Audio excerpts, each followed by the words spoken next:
Kita telah memuji Tuhan dengan pengakuan iman.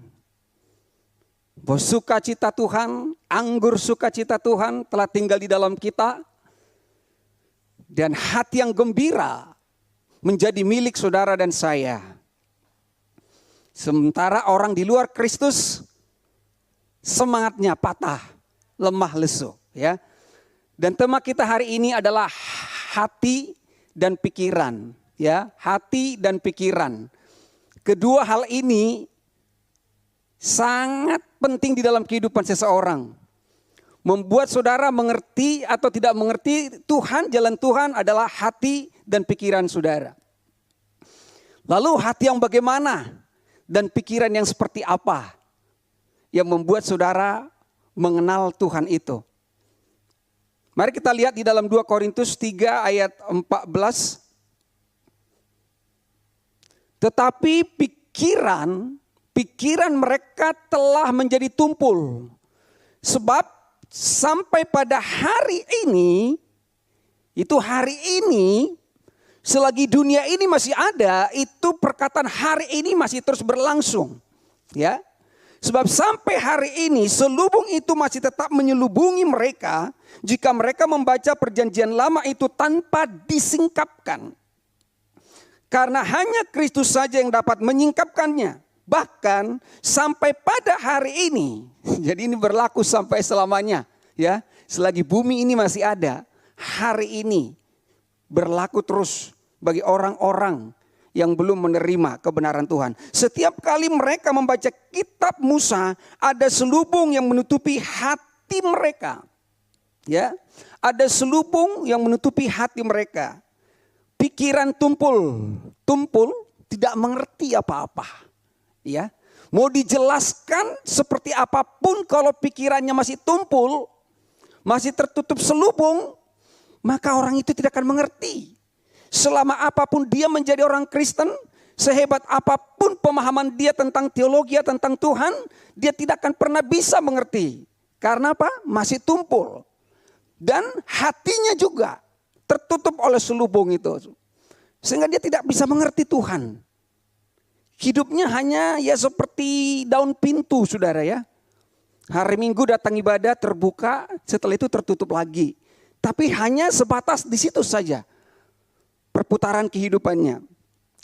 Dan hanya Kristus yang dapat menyingkapkan ya, pikiran yang tumpul dan hati yang tertutup selubung ini, hanya Kristus yang dapat menyingkapkan.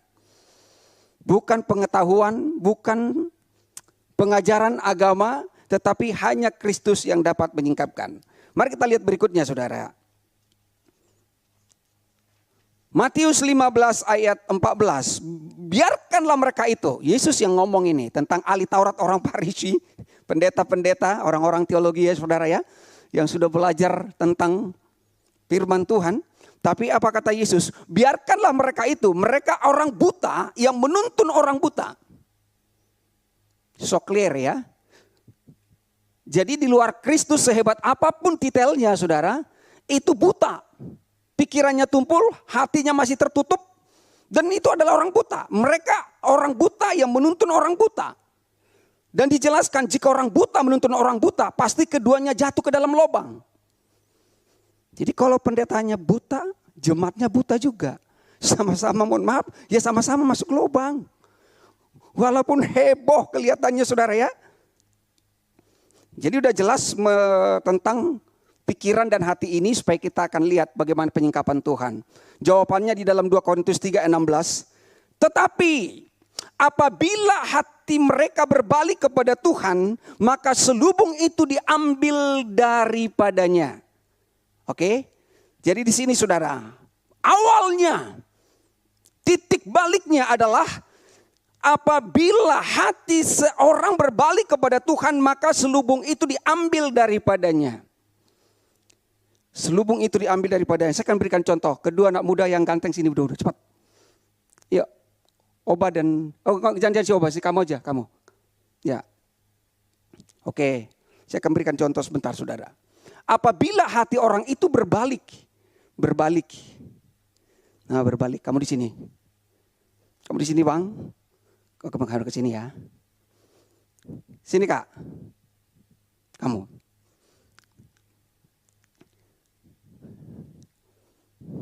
Oke. Kamu juga menghadap ke sini. Oke. Jadi ini gambaran manusia yang pikirannya tumpul, hatinya tertutup selubung, tidak mengerti kehendak Tuhan. Kamu lihat sini. Nah, saya ada di posisi dia. Inilah manusia yang di dalam Adam yang sudah makan dari buah pengetahuan tentang yang baik dan jahat. Walaupun ini baik, ini jahat, tapi tidak akan pernah mengerti kebenaran Tuhan. Saya ada di sini. Hidup saya ada di sini, kiblatnya di sini. Tapi dikatakan apabila hati seorang berbalik 180 derajat, berbalik, ini adalah gambaran Yesus. Maka sekarang saya datang kepada Yesus, maka apa yang saya terima sekarang adalah dari Yesus. Yang lama sudah ada di belakang dan sekarang saya ada di dalam Yesus, saudara. Itu makanya sekarang saya nggak bisa lagi melihat apa yang di belakang. Nggak bisa lagi melihat apa yang di belakang saya.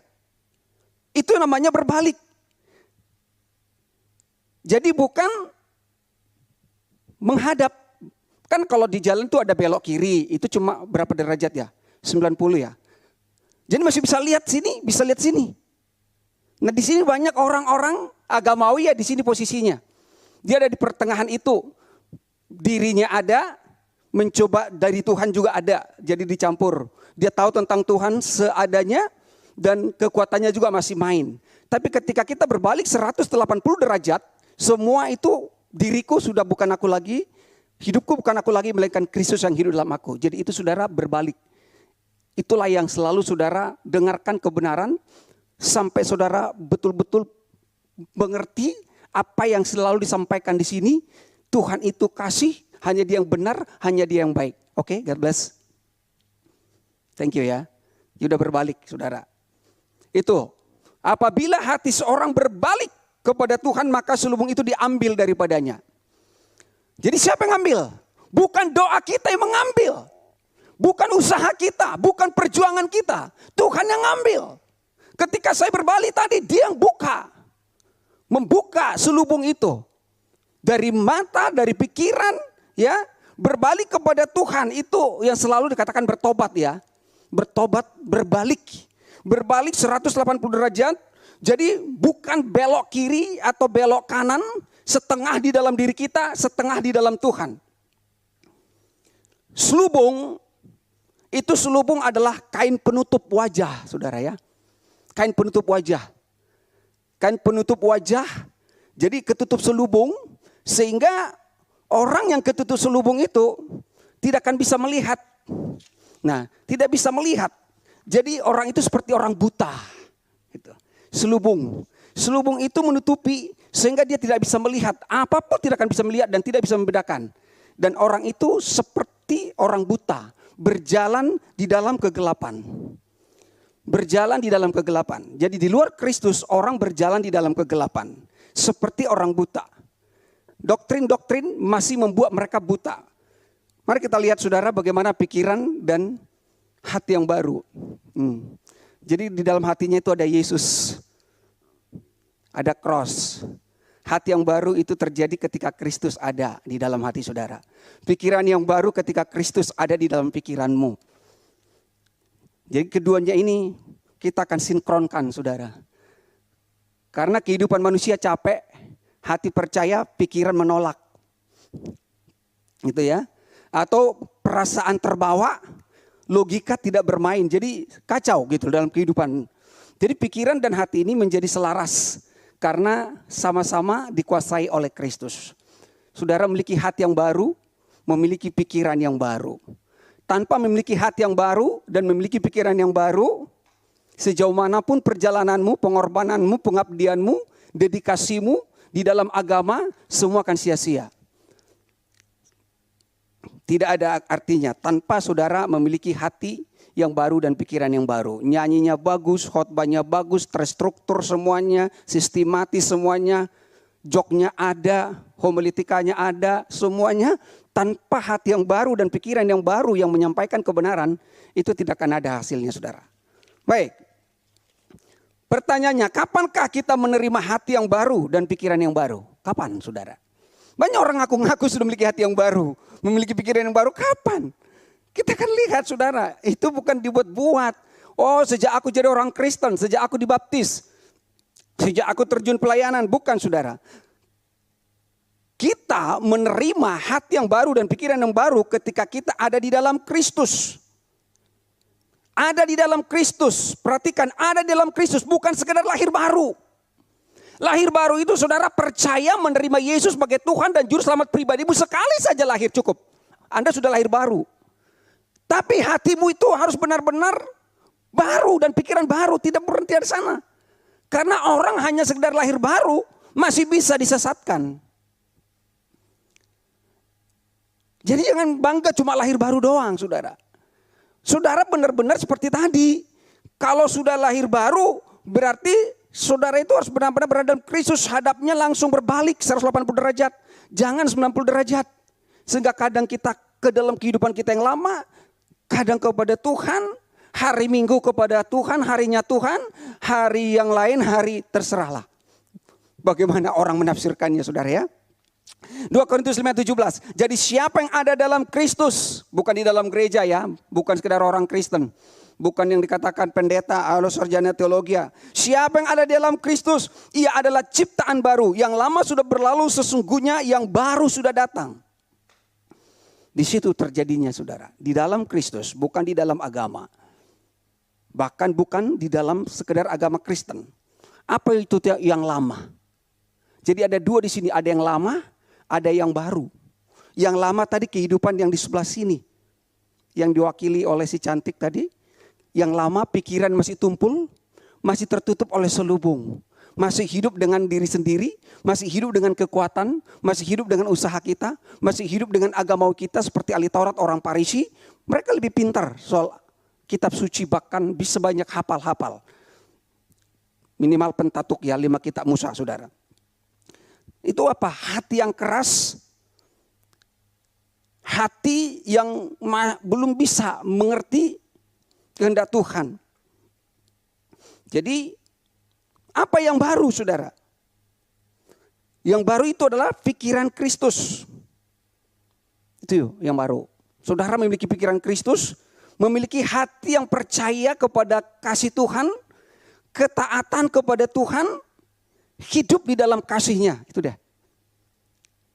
Jadi baru kita sudah hidup dalam kasih Tuhan, bukan hidup lagi di dalam kasih kita sendiri. Karena Petrus masih hidup di dalam kasih-Nya, sekalipun dia sudah ikut Tuhan. Makanya dia pernah mengatakan, kami sudah mengasihi engkau, sudah bayar harga, sudah meninggalkan segala sesuatu untuk mengiringi engkau. Yes. Saudara, ketika Yesus menyerahkan nyawanya di kayu salib, maka dikatakan tabir bait suci terkoyak, ya, terkoyak dari atas ke bawah. Jadi selubung tadi itulah seperti tabir bait suci. Tabir bait suci itu kurang lebih setebalnya 10 cm loh, saudara. Bagaimana? Setebal yang terbuat dari kain kermisi, kain sutra, kain ungu, itu sampai berlapis-lapis. Kurang lebih 10 cm bait suci itu, tirai bait suci itu. Makanya hanya imam besar yang bisa masuk. Jadi orang tidak pernah bisa mengalami Tuhan.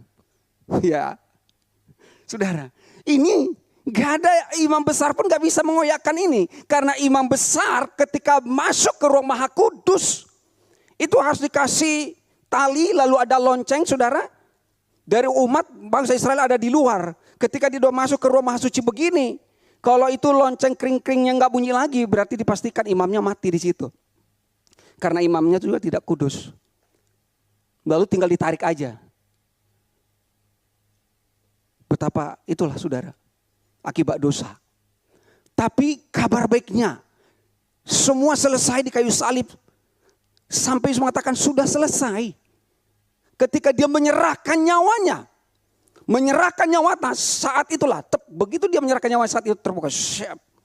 Sehingga setiap orang bisa langsung masuk. Tidak ada lagi tirai. Tidak ada lagi selubung. Tidak ada lagi membuat tumpul gitu loh, saudara. Salib. Makanya tadi kan pertama kita tampilkan salib itu. Di salib itulah terkoyak. itu sudah terkoyak dari atas loh. Dari atas. Kenapa dari atas? Kok kenapa enggak dari bawah?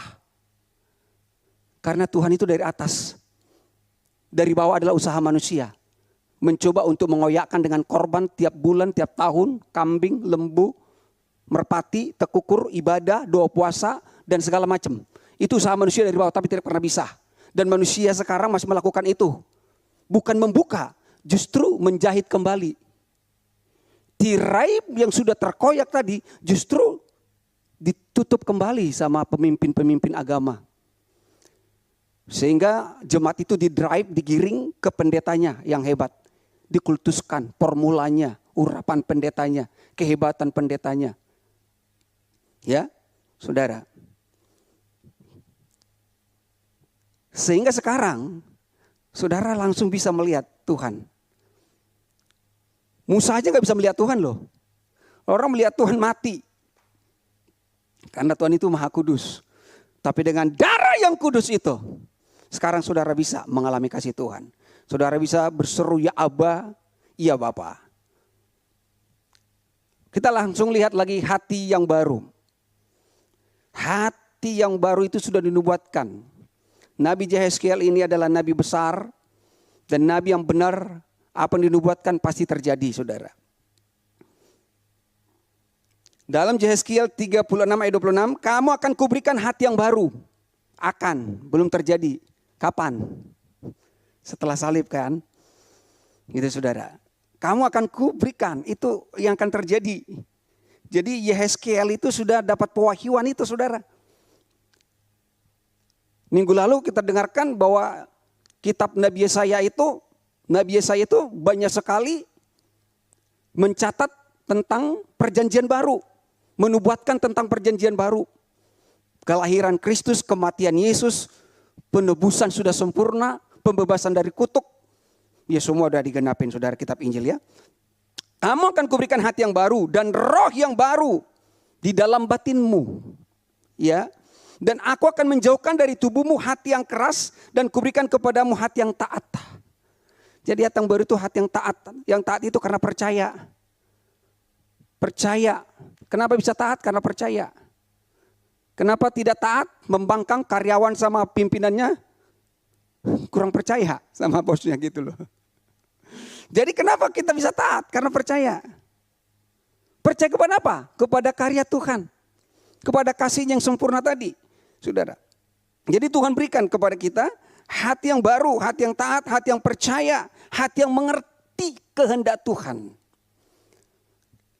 Hati yang mengerti kehendak Tuhan. Itu makanya Yesus mengatakan bukan kehendakku, melainkan kehendakmu lah yang terjadi. Supaya saudara tidak mengikuti kehendak diri sendiri lagi. Tapi mengikuti kehendak Tuhan. Itulah hati yang baru. Mengerti kehendak Tuhan. Apa kehendak Tuhan dalam hidup kita? Apa rencana Tuhan dalam hidup kita? Kalau orang tidak mengerti kehendak Tuhan, dia akan selalu menyalahkan Tuhan. Sakit nyalakan Tuhan. Usaha bermasalah nyalakan Tuhan. Di manakah Tuhan? Tuhan tidak adil dan lain sebagainya. Mengkomplain Tuhan. Akan bertanya. Sama seperti orang yang buta sejak lahir. Ini orang ini buta kenapa? Apakah karena dosa orang tuanya? Selalu akan begitu. Bukan mencari solusi. Apakah karena dosanya? Saudara. Jadi hati yang baru itu mengerti kehendak Tuhan. Kehendak Tuhan apa? Supaya Tuhan dipermuliakan. Dengan apa? Dengan mencelikkan mata yang buta tadi. Dengan membuka selubung itu dari kehidupannya. Dalam Efesus 3 ayat 16. Efesus 3:16. Aku berdoa supaya Tuhan Yesus menurut kekayaan kemuliaannya menguatkan dan meneguhkan kamu oleh rohnya di dalam batinmu. Jadi hati yang baru itu ketika saudara terima hati yang baru itu karena roh Tuhan tinggal di dalam saudara.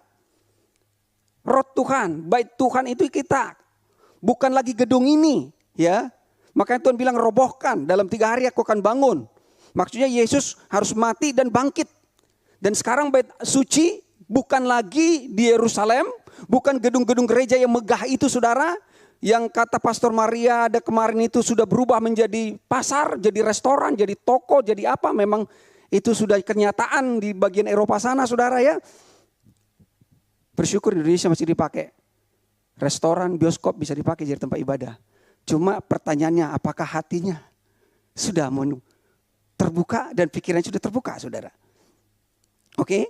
Jadi saudara, sehingga oleh imanmu Kristus diam di dalam hatimu dan kamu berakar serta berdasar di dalam kasih. Iman. Ketika saudara menerima iman Kristus, maka kita tahu bahwa Yesus telah tinggal dalam kita. Jadi di dalam hati yang baru itu ada roh Tuhan. Sudah ada roh Tuhan. Roh Kudus, roh Tuhan sendiri. Roh Tuhan itu apa kerjanya dalam kita? Dalam Roma 8 itu jelaskan, dialah pendoa syafaat saudara 24 jam satu hari. Dalam Injil Yohanes jelaskan roh Tuhan itu memimpin saudara ke dalam segala kebenaran. Orang yang sudah memiliki hati yang baru, roh Tuhan itu adalah memimpin kita ke dalam segala kebenaran. Bukan menginsafkan akan dosa. Karena saudara sudah insaf akan dosa, tapi orang yang di luar Kristus, mereka yang selalu diinsafkan akan dosa. Makanya jangan bilang, aduh Tuhan tegur saya sudah melakukan kesalahan. Bukan, dia menuntun kepada kebenaran. Jadi orang yang sudah memiliki hati yang baru, pikiran baru yang dalam Kristus, itu roh Tuhan di dalam saudara selalu menuntun kepada kebenaran. Dibawa kepada kebenaran, saudara ya. Sehingga kebenarannya itu apa? Bahwa Tuhan itu mengasihi kita. Kan itu cuma satu kebenaran. Tuhan mengasihi saudara. Tuhan itu adalah kasih. Dan kita berakar serta berdasar dalam kasih Tuhan. Jadi bukan berdasar lagi di dalam ajaran-ajaran agamawi. Tapi benar-benar di dalam kasih Tuhan. Kalau sudah kasih Tuhan berbicara, selesai, aman, damai, sentosa. Dunia dan akhirat, saudara ya. Kalau sudah kasih, hidup dalam kasih. Oke. Nah selanjutnya saudara kita lihat. Karena saudara sudah memiliki hati, maka saudara harus jaga hati. Jagalah hatimu. Amsal 4 ayat 23. Ini Salomo terkenal dalam perjanjian lama orang yang memiliki hikmat. Karena roh Tuhan. Jadi Tuhan berikan hikmat kepada dia. Hikmat kan kita tahu tidak bisa dicapai dengan pendidikan doktor, profesor, PhD. Hikmat itu hanya dari Tuhan. Pengetahuan bisa dituntut setinggi-tingginya. Ya kan? Tuntutlah ilmu setinggi-tingginya. Walaupun ilmu tidak bersalah, tapi masih dituntut juga. Nggak tahu pasal berapa. Saudara, baik. Jagalah hatimu dengan segala kewaspadaan, karena dari situlah terpancar kehidupan. Nah, hati tadi, setelah hati saudara menjadi, ini tetap dijaga. Gitu maksudnya. Fokus pada Tuhan. Sadar roh Tuhan ada pada saudara. Menuntun kepada kebenaran. Gitu. Ya. Dari situ terpancar kehidupan. Lah mengapa kita menjaga hati? Kenapa hati ini, hati yang baru ini harus dijaga? Karena dari situ terpancar kehidupan. Dari hati saudara terpancar kehidupan. Itu yang pertama ya. Karena dari hati terpancar kehidupan. Kok bisa? Karena sang kehidupan itu sudah ada dalam saudara. Dari awal tadi, sehingga roh Tuhan diam di dalam batinmu. Sehingga Kristus diam di dalam hatimu. Dan kau berakar dan berdasar dalam kasih. Makanya mengalir kehidupan. Karena dialah kehidupan. Dia pemberi kehidupan dan dia kehidupan. Saudara bukan hanya menerima kehidupan. Tapi sang pemberi kehidupan itu sudah tinggal di dalam kita. Makanya kan terpancar kehidupan dari hidup saudara. Terpancar kehidupan. Bukan kematian, saudara. Karena tidak ada kematian di dalam Tuhan, tidak ada kematian. Sejak dari awal tidak ada kematian. Tidak ada rancangan kematian dan tidak ada kata kematian bagi manusia. Kematian itu hanya adalah konsekuensi perbuatan manusia ketika kalau kau makan buah pengetahuan tentang yang jahat, kau pasti mati. Tapi langsung Adam ditebus oleh Tuhan sendiri. Dengan mengganti pakaian yang dibuat dari daun arah dan berikan dari kulit binatang. Darah harus tertumpah. Itu tipologi bahwa sang anak domba Allah. Yesus harus datang mengambil rupa menjadi manusia. Supaya memberikan kehidupan. Nah sekarang sudah lahir baru. Memang secara jasmani kita akan mati. Tapi barang siapa percaya pada Kristus. Dia tetap hidup walaupun dia mati. Di dalam kamus anak Tuhan tidak ada kematian. Tidak kita takutkan sebenarnya saudara. Kita bisa hidup lama puji Tuhan. Kalau tidak bisa lama ya tetap puji Tuhan. Karena di bumi saudara untuk apa? Untuk memancarkan kehidupan, mengalirkan kehidupan dan membagi kehidupan dari Kristus. Di sorga ya udah tinggal happy aja, berpesta ya. Baik saudara. Jadi Kristus sang kehidupan itu sudah ada di dalam kita. Karena dari hati terpancar kehidupan. Kemudian dalam Yohanes 7 ayat 37. Ya, ini ada korelasinya dari perjanjian lama ke perjanjian baru. Saudara, benang merahnya sudah ketemu tadi. Yohanes 7 ayat 37. Dan pada hari terakhir, yaitu pada puncak perayaan itu, Yesus berdiri dan berseru, barang siapa haus, baiklah ia datang kepadaku dan minum. Ya. Barang siapa percaya kepadaku, seperti yang dikatakan oleh kitab suci, dari dalam hatinya akan mengalir aliran-aliran air hidup. Jadi dari hati saudara mengalir aliran-aliran air hidup. Banyak gereja seperti discipleship yang minggu kemarin sedang di padang gurun, di padang belantara, di tanah tandus, di tanah yang kering. Tapi saudara yang sudah di dalam kasih Tuhan dalam Kristus, dari kita mengalir aliran-aliran air hidup. Mengalir aliran-aliran air hidup. Berarti air hidup ini, barang siapa yang menerima air hidup, maka dia akan hidup. Itu loh saudara ya. Kalau saudara menerima air hidup, saudara hidup. Selesai. Jadi menerima aliran dari dalam hati saudara mengalir aliran air hidup. Apa itu? Kasih Tuhan. Air hidup itulah kasih Tuhan. Anda diselamatkan karena kasih. Yesus mati karena kasih. Kalau saudara jalan-jalan ke daerah Toba, di sana ada air hidup. Itu cuma filosofi. Bahasa Bataknya aiksi pangolo, itu air hidup. Sebenarnya itu hanya filosofi ya, karena kepercayaan mereka pada waktu itu, saudara. Makanya dukun-dukun juga kadang kan memberikan air ya, minum nah, gitu. Karena setan itu kan copy paste, saudara ya. Menjiplak gitu. Nah, mengalir aliran-aliran air hidup itu adalah kasih Tuhan, kebenaran Tuhan ya, bukan kebenaran kita. Kebenaran Tuhan itu yang mengalir dari saudara. Kasih Tuhan itu mengalir dari kita, dari hati kita ini. Tadi udah dinyanyikan ini di dalam Amsal 17 ayat 22. Amsal 17 ayat 22. Hati yang gembira adalah obat yang manjur. Bisa dong dikasih diimprovisasi ya biaya. Seperti obat hati yang senang. Hati yang gembira itu kelihatan dari ekspresinya loh saudara. Jadi kalau saya misalnya 4 segi, tapi ketika gembira jadi kelihatan agak opal dikit gitu ya. Sehingga amubanya, asli muka Bataknya bisa sedikit berubah gitu loh. Hati yang gembira, benar. Kenapa hatimu gembira? Dan bergembiralah karena Tuhan. Hatimu gembira karena Tuhan. Karena dalammu ada air hidup, ada kehidupan. Coba saudara, kalau dalam kematian mana ada orang tertawa? Di rumah duka, orang berduka, sedih. Kadang ikut menangis. Karena kematian. Kalau saudara sampai datang di rumah duka, kalau ketawa-ketawa, saudara bisa viral loh. Tertawa di atas air mata orang lain katanya. Ya kita terharu, hanyut dalam suasana kesedihan itu. Tapi nih karena ada apa di sana? Ada kematian, saudara. Jangan terlalu sering menangis lah ya kalau menghadap Tuhan ya. Tuhanmu bukan Tuhan yang mati lagi. Boleh kita menangis, tapi nangis sukacita. Nangis kebahagiaan karena memang gak terbayangkan kasih Tuhan dalam hidup saudara. Jadi bukan menangisi betapa malang nasibku. Sejak ditinggalkan oleh dia. Tapi ada pepatah. Hilang satu tumbuh. Ya udah, saudara bahas sendiri nanti. Baik saudara.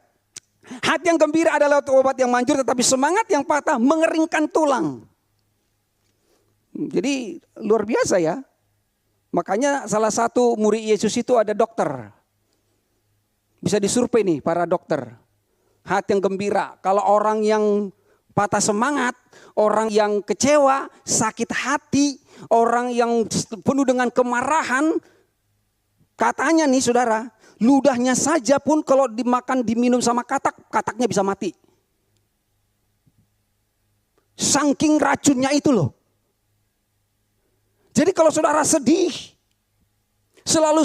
selalu patah semangat, itu mengeringkan tulang katanya. Harus beli online itu. Pengoperasan tulang lah, apalah saudara. Hati yang gembira, obat yang manjur. Makanya saudaraku, ada seorang dokter. Dia kalau sama pasiennya selalu tertawa, selalu menasihati. Kenapa?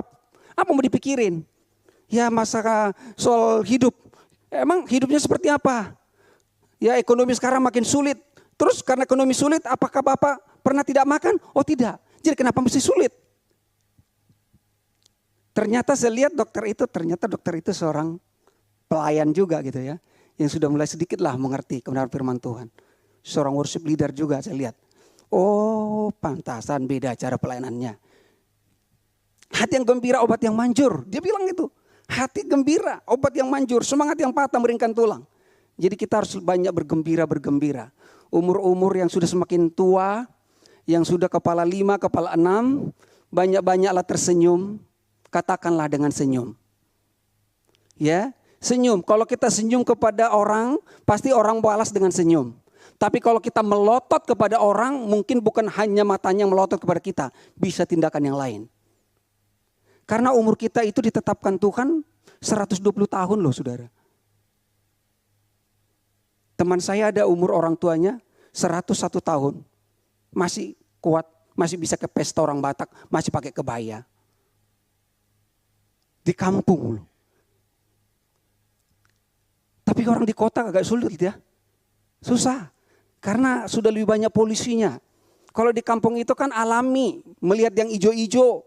Mata saya pernah terganggu. Terus dokter bilang harus melihat daun-daun yang hijau. Jadi kalau saya misalnya jalan gitu ya, saya nggak perlu keliling-keliling, ada pohon itu aja, saya begini-gini aja bergerak terus, melihat terus kepada pohon ini terus. Sehingga yang hijau-hijau itu datang. Karena rumput tetangga lebih hijau, oh bukan. Jadi itu saudara, kenapa mereka bisa sehat? Karena kita ini kan terbuat dari tanah. Manusia itu terbuat dari tanah, sementara saudara menghindari tanah, menghindari lumpur, di rumah sudah keramik, jalanan udah aspal, dicor, di beton, gak pernah lagi saudara menginjakkan kaki. Sementara orang di kampung, saudara seperti saya dulu, karena saya orang kampung, itu nyeker. Kita cangkul itu masuk tanah, kaki kita itu dikubur sama tanah. Pantasan mereka sehat. Magnet buminya ada, karena saudara gravitasi ada. Saudara, magnet buminya, ion positif, negatif, segala macam itu hilang dari mereka. Mata melihat yang hijau-hijau dan di kampung itu, di kampung saya sampai sekarang, karena kebetulan Desember kemarin pulang, itu dari saya kecil sampai sekarang, mohon maaf nih, di seluruh kampus saya nggak ada orang yang obesitas, gemuk. Semua langsing tanpa olahraga. Kenapa? Karena memang kerja keras ke ladang saudara dan sehat gitu ya. Oke, jadi gembira, hati yang gembira adalah obat yang manjur. Amsal 18:14 mengatakan orang yang bersemangat dapat menanggung penderitaannya, tetapi siapa yang akan memulihkan semangat yang patah? Jadi orang bersemangat dapat menanggung penderitaannya. Ada masalah, pasti ada masalah, ada tantangan, ada pergumulan. Daud sudah mengatakan kok dalam lembah kekelaman, lembah bayang-bayang maut. Sekarang ini semakin banyak masalah, dari mana-mana banyak masalah saudara. Ya, di kantor, di rumah tangga, di dalam dunia sosial, politik, ekonomi, banyak masalah. Tetapi ketika saudara selalu bergembira, Tuhan akan menyelesaikannya. Bergembiralah karena Tuhan, maka Dia memberikan keinginan hatimu. Oke. Sekarang kita lihat berikutnya lagi saudara.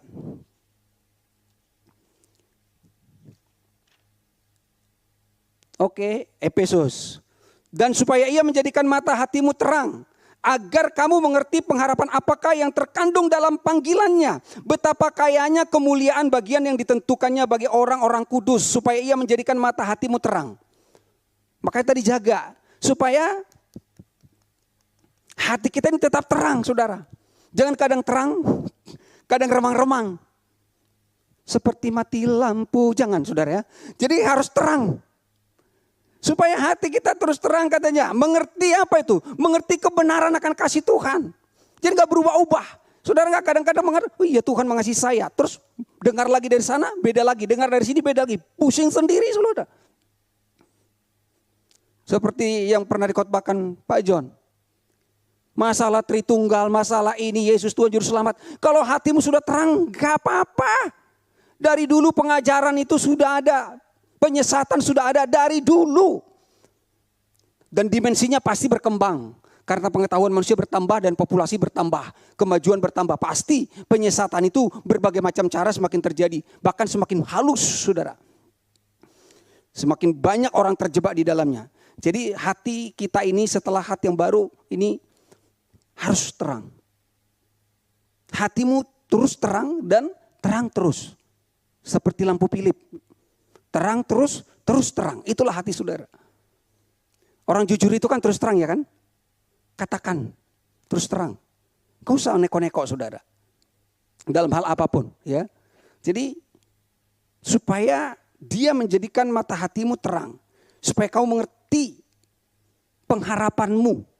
Pengharapan yang terkandung di dalam panggilan Tuhan. Jadi kita bukan sekedar selamat masuk surga. Tapi betapa kaya kemuliaan.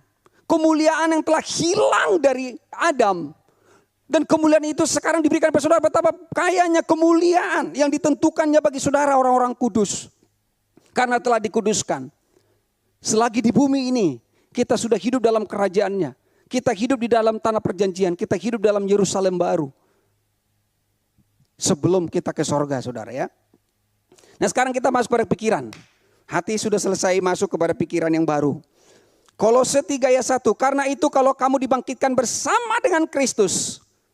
Ini kan Yesus bangkitkan. Kalau kamu dibangkitkan bersama dengan Kristus, carilah perkara yang di atas. Di mana Kristus ada, duduk di sebelah kanan Allah. Pikirkanlah perkara yang di atas, bukan yang di bumi. Nah, saudara sudah dibangkitkan, itu namanya lahir baru. Saudara dibangkitkan, tadinya kita udah mati, sekarang kita hidup. Diberikan rohnya, diberikan hati yang baru kepada kita. Lalu sekarang pikirkanlah perkara yang di atas. Karena dia datang dari atas ke bumi ini. Makanya tadi tabir bait suci terkoyak dari atas. Pikirkan dari atas. Mata tertuju kepada dia. Pikirkan perkara yang di atas di mana Kristus ada. Ya. Duduk di sebelah kanan Allah. Pikirkanlah perkara di atas, bukan yang di bumi. Pikiran yang baru itu berasal dari atas. Dari Kristus. Dari pohon kehidupan ya. Karena pohon kehidupan tidak bisa lagi dimakan manusia. Karena manusia sudah dihalau dari Taman Eden. Sampai Kristus datang, dialah sang pohon kehidupan itu. Saudara sudah makan dari buah pohon kehidupan. Sehingga kita memikirkan perkara yang di atas. Bukan yang di bumi. Ya, bukan yang di bumi katanya. Pikiran yang lama berasal dari bumi, dari bawah. Dari Adam. Selalu kita melihat ke bawah. Fokus kepada diri kita.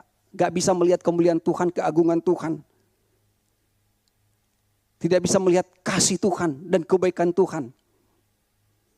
Makanya terjadi kerancuan. Pengakuan-pengakuan di dalam Alkitab itu. Seperti Ayub. Tuhan memberi, tapi Tuhan juga mengambil.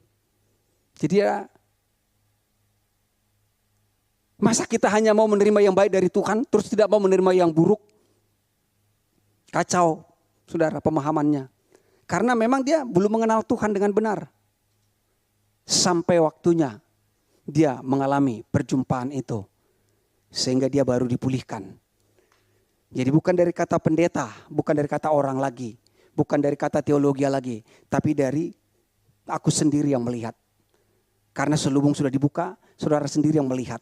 Khotbah boleh disampaikan di sini, tetapi saudara sendiri yang akan mendapatkan pencerahan dari Tuhan, dari rohnya yang sudah tinggal di dalam saudara. Sehingga ayat-ayat itu saudara akan diterjemahkan lebih lagi. Saudara pulang nanti di perjalanan bisa lagi dikembangkan oleh Tuhan kebenaran itu saudara. Ya, itulah pikiran yang baru saudara, memikirkan perkara yang di atas. Nah, Roma 12 ayat 2. Janganlah kamu menjadi serupa dengan dunia ini. Ya, dunia ini adalah lambang orang-orang yang belum berpindah kepada Kristus, ya. Orang-orang yang masih hidup di dalam Adam yang pertama. Janganlah kau menjadi serupa dengan dunia ini, orang-orang agamawi. Orang-orang yang mengikuti jalan sendiri. Tetapi berubahlah oleh pembaharuan budimu, ya. Jadi di situ kan perubahan pikiran. Ya. Berubahlah oleh pembaharuan pikiran. Jadi pikiran harus dibaharui sehingga kamu dapat membedakan manakah kehendak Allah, apa yang baik, yang berkenan kepada Allah dan yang sempurna. Jadi hati yang baru diberikan sekarang, saudara, pikiran ini harus dibaharui. Karena ketika saudara lahir baru, pikiran kita ini tidak lahir baru. Pikirannya dibaharui. Rohnya yang lahir baru. Lalu diberikan hati yang baru. Tapi pikirannya harus dibaharui. Hari lepas hari. Mendengar kebenaran firman begini, pikirannya sedang dibaharui. Saudara bersekutu, saudara baca firman. Itu terus diperbaharui, diperhadapkan kepada situasi-situasi. Itu terus diperbaharui. Makanya kadang-kadang ada orang kesempatan untuk berbalik kembali. Kepada laptop, kembali ke laptop, kepada yang lama, saudara ya. Nah, baharui pikiranmu sekarang. Mengapa kita harus membaharui pikiran? Ke gereja, lahir baru, tapi pikirannya belum dibaharui. Mereka akan digiring kepada pengajaran-pengajaran yang bukan kepada kebenaran Tuhan yang sesungguhnya. Itulah jemaat yang di dalam kitab Wahyu, saudara. Digembalakan oleh pemimpin-pemimpin, oleh malaikat itu adalah pemimpin-pemimpin gereja. Dan kaki dian itu adalah gambaran jemaat. Dan Tuhan bilang semua kaki dian itu akan dipindahkan. Cepat atau lambat. Tuhan akan memindahkan kepada orang di mana diajarkan aliran air hidup. Di mana diajarkan kebenaran tentang akan kasih Tuhan. Nah, mengapa kita harus membaharui pikiran? Satu, supaya kita dapat membedakan manakah kehendak Allah. Dapat membedakan kehendak Allah. Karena kadang orang bilang, aku sakit, ya kehendak Tuhan. Usaha bangkrut, kehendak Tuhan. Supaya apa? Supaya makin dekat kepada Tuhan. Supaya aku belajar. Saudara, mana kehendak Tuhan? Apa kehendak Tuhan dalam hidup kita? Kehendak Tuhan adalah percayalah saudara akan kasih Tuhan. Itu kehendaknya. Kalau saudara percayakan kasih Tuhan, saudara tidak akan pernah bisa menyalahkan Tuhan dalam keadaan apapun. Kemudian yang baik. Apa itu yang baik? Yang baik hanya dari Tuhan. Yang baik hanya dari Tuhan dan hanya satu yang baik adalah Tuhan. Dan datanya yang baik hanya dari Tuhan. Apa itu? Saudara percaya dan menerima kasih-Nya. Yang berkenan kepada Allah apa? Percaya kepada perbuatannya, bukan perbuatan kita, yaitu Dia. Apa itu kehendak Tuhan? Apa itu saudara yang disebut dengan yang baik? Apa itu berkenan? Ya semua tentang Tuhan. Percaya, terima kasih Tuhan. Yang sempurna, apa yang sempurna? Kasih Tuhan yang sempurna. Kasih yang sempurna melenyapkan ketakutan saudara. Intimidasi. Dia sempurna. Hanya Dia yang sempurna. Hanya kasih Tuhan yang sempurna. Itu semua saudara. Sempurna, saudara menerima kasih Tuhan. Saudara bisa menerima kehendaknya. Gak ada yang lain yang saudara terima di sini. Benar-benar pure, hanya Tuhan. Kasih Tuhan, kebaikan Tuhan, kemurahan Tuhan. Itulah yang membuat saudara. Itulah orang yang sudah mengalami pembaruan pemikiran. Kadang banyak orang berkata semua karena kasih karunia. Tapi itu hanya casingnya. Di dalamnya tetap perbuatan yang diandalkan, yang disombongkan dirinya saudara. Kemudian kita lihat. Kenapa saudara harus berpikiran? Supaya kita tidak disesatkan. Ya. Pikiran dibaharui supaya tidak disesatkan. Siapa yang menyesatkan? 2 Korintus 11 ayat 2. Sebab aku cemburu kepada kamu dengan cemburu ilahi.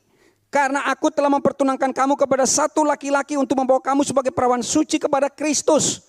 Jadi ini orang-orang yang sudah lahir baru saudara. Sudah menjadi perawan suci, dipertunangkan. Berarti mereka itu mempelai. Mempelai. Tapi di dalam perumpamaan itu ada tentang mempelai, ada 2 kelompok. 5 gadis bijaksana, 5 gadis yang bodoh. Jadi kalau pikirannya tidak dibaharui, dia mempelai seperti gadis yang bodoh. Gadis yang bodoh yang bisa disesatkan. Lihat nih. Ayat 3-nya.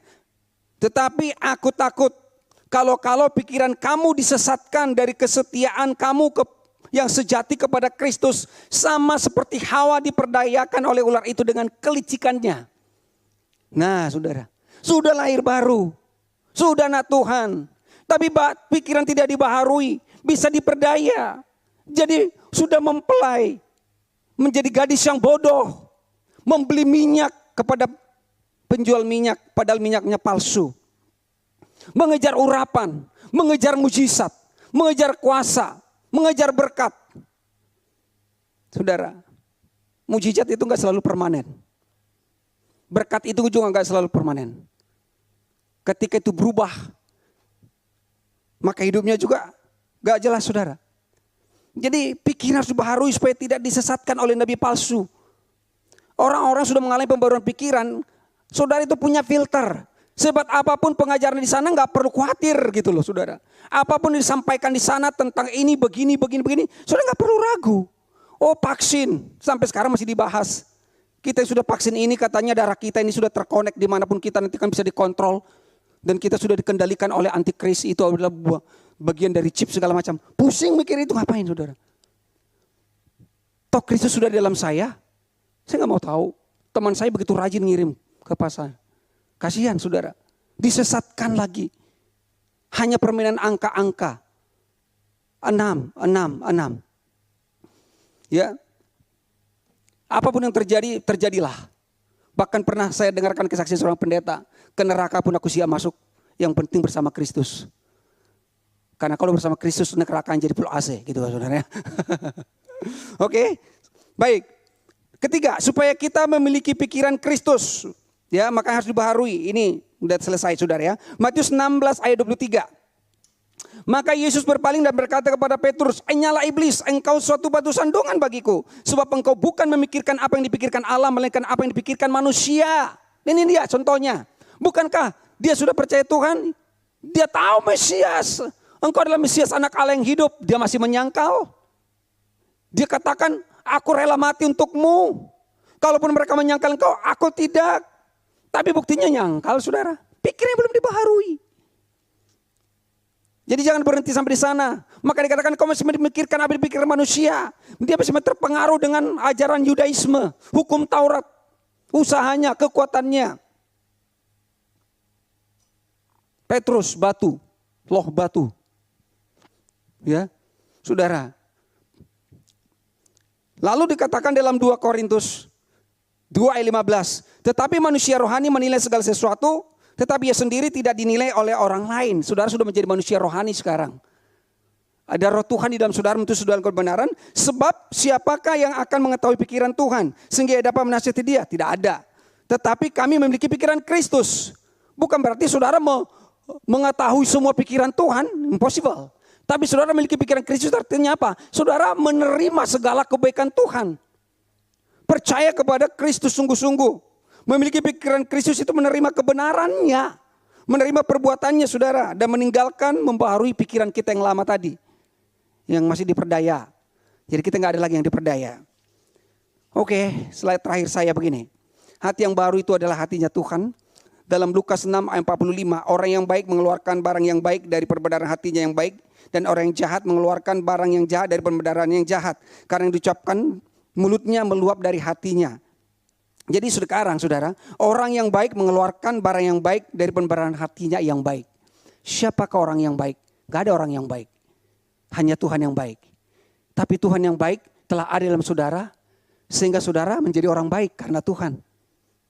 Tapi karena kalau kita melakukan perbuatan semuanya seperti pemimpin yang kaya itu. Dia, guru yang baik, tidak ada yang baik. Kamu juga tidak baik walaupun kau sudah melakukan semua. Hanya Bapamu yang baik, hanya Tuhan yang baik. Tapi Tuhan yang baik telah ada dalam hati saudara. Maka sekarang hati saudara penuh dengan perbenaran segala kebaikan. Kehidupan, kebenaran, kasih Tuhan. Ya, hanya satu yang baik, hanya Tuhan. Dari Dia. Dan Tuhan itu telah tinggal di dalam hati kita saudara. Kalau Daud mengatakan kebajikan dan kemurahan belaka akan mengikut aku seumur hidupku. Tapi itu perjanjian lama. Tapi dalam perjanjian baru kebajikan dan kemurahan, kebaikan Tuhan bukan lagi sekedar mengikuti, telah tinggal di dalam hidup saudara. Itu saja pun Daud sudah kuat. Mengikuti. Tapi ini sudah di dalam saudara. Kebajikan dan kemurahan, kebaikan, kasih Tuhan, kebenaran Tuhan sudah tinggal di dalam kita. Di dalam hati saudara. Itulah hatinya Tuhan. Maka hatimu akan mengeluarkan yang baik, penuh dengan belas kasihan. Seperti Tuhan tergerak oleh belas kasihan. Tidak lagi untuk dirinya. Pikiran yang baru, pikiran Kristus. Ini kesimpulannya saudara ya. Filipi 4 ayat 8. Jadi akhirnya saudara-saudara, semua yang benar, semua yang mulia, semua yang adil, semua yang suci, semua yang manis, semua yang sedap didengar, semua yang disebut kebajikan dan patut dipuji, pikirkanlah semuanya itu. Inilah pikiran Kristus, saudara. Semua yang benar. Masing-masing gereja bilang benar, agamanya benar, gerejanya benar, pengajarannya benar. Hanya satu yang benar. Akulah kebenaran. Pikirkanlah, saudaranya dapat kebenaran yang benar. Kemudian semua yang mulia. Banyak manusia membangun kemuliaannya sendiri, membangun menara mulia dan lain sebagainya. Tapi kemuliaan hanya dari Tuhan. Dan Dia yang punya kemuliaan, dan kemuliaan itu diberikan kepada saudara. Kemudian yang adil. Manusia ini tidak adil, banyak ketidakadilan saudara temukan di mana-mana. Tapi Tuhan kita adil, dan keadilannya sudah dinyatakan untuk tidak menghukum saudara, tapi menghukum Yesus untuk saudara dan saya. Satu kali untuk selamanya. Yang suci, perbuatan kita tidak ada yang suci. Agamawi kita, pakaian kita, semua itu hanya perbuatan manusia. Yang manis, pernikahan perjauhan kaum di Kana, Tuhan mengubah air yang tawar menjadi anggur yang manis. Air yang manis saudara, yang manis, yang sedap didengar. Hanya pengajaran dari Kristus tentang kasih Tuhan. Semua disebut kebajikan, kebajikan dan kemurahan. Dan patut dipuji, bagi Dialah pujian sampai selamanya. Inilah pikiran Tuhan. Ini semua berasal dari Tuhan saudara. Jadi pikiran dan hati kita menjadi selaras sekarang ya. Pikiran dan hati saudara menjadi selaras. Tidak terjadi tolak-tolakan lagi. Pikiran dan hati kita menjadi selaras, sepakat menerima kebenaran kasih Tuhan. Hatiku percaya, pikiranku juga menerimanya. Dan di dalam Filipi pasal 2 mengatakan begini, hendaklah kamu dalam hidupmu bersama menaruh pikiran dan perasaan yang terdapat dalam Kristus Yesus. Jadi hati dan pikiran kita selaras dalam kita sendiri nih, dalam pribadi kita. Dan kedua, hati dan pikiran kita juga selaras dengan pikiran dan hati Kristus. Karena saudara sudah memiliki hati dan pikiran Kristus. Tuhan Yesus memberkati. Kita berdoa.